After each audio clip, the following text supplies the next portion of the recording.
कुबेरेश्वर धाम का रुद्राक्ष क्या करता है? उसका एक ही काम है,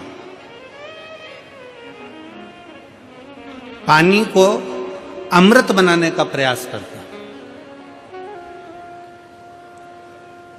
काशी में रिसर्च चला कि ऐसा रुद्राक्ष में क्या है जिसको तांबे के कलश में गलाया गया और शंकर जी पे चढ़ाया गया और उस पानी को पिया तो उससे बल उत्पन्न हो गया, बीपी, शुगर, थायराइड जैसी बीमारियां ठीक होने लगी।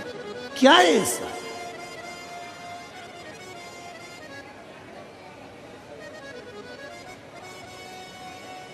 हम कहते हैं शिव महापुराण के अंतर्गत एक मुखी से लेके 14 मुखी तक रुद्राक्ष का वर्णन किया गया।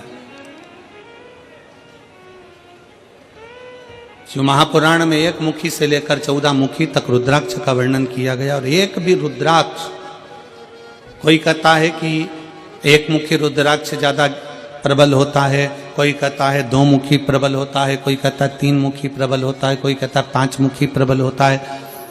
सारे रुद्राक्ष कोई ना कोई कहता है कि ये बहुत प्रबल होता है।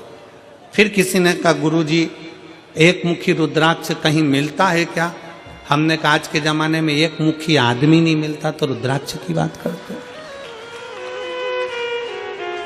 आज के जमाने में आदमी नहीं मिले, अपनी पार्टी हार जाती है तो लोग दूसरे की पार्टी में चले जाते हैं, आदमी एक मुखी नहीं रिया, तो यहां रुद्राक्ष की क्या बात करते?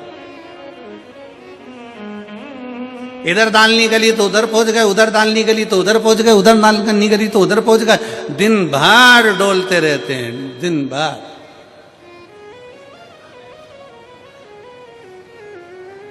फिर किसी ने पूछा गुरुजी रुद्राक्ष कौन सा असर करेगा, कौन सा रुद्राक्ष असर करेगा? हम कौन सा रुद्राक्ष पहने जो हमारे शरीर पर असर करे? कौन सा रुद्राक्ष हमें पहनना चाहिए कि हमारे शरीर पर असर करे?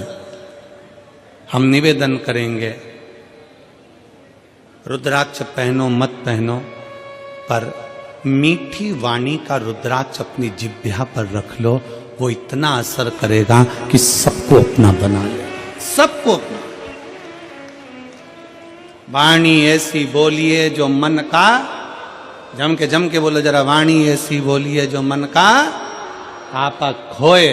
पर आज के जमाने में वाणी ऐसी बोलिए जो जम के झगड़ा होए, पर उससे मत बोलिए जो तुमसे तगड़ा होए। आज के जमाने में सबसे मूल है आपकी वाणी।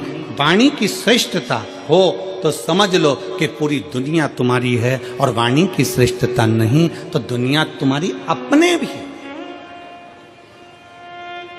एक सास के पास में अंगूठी भी है, एक सास के पास में चेन भी है, एक सास के पास में जेवर भी है, एक सास के पास में दुनिया की प्रॉपर्टी भी है, एक ससुर जी के पास में सब कुछ है। सास ससुर के पास में प्रॉपर्टी है, जमीन है, बंगला है, गाड़ी है, पैसा है, धेला है, सब कुछ है।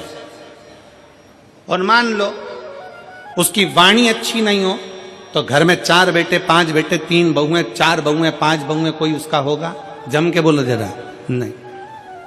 और अगर आपके पास में कुछ भी नहीं है, आपके पास में ना प्रॉपर्टी है, ना गाड़ी है, ना बंगला है, ना जमीन है, ना जायदाद, कुछ भी नहीं, और उसके बाद अगर आपके पास में मीठी वाणी है ना, बस मीठे शब्द है ना, तो पड़ोसी भी आकर तुम्हारी गुलामी कर कर चले जाएगा, पड़ोसी भी आएगा तो तुम्हारी सेवा कर कर चले जाएगा।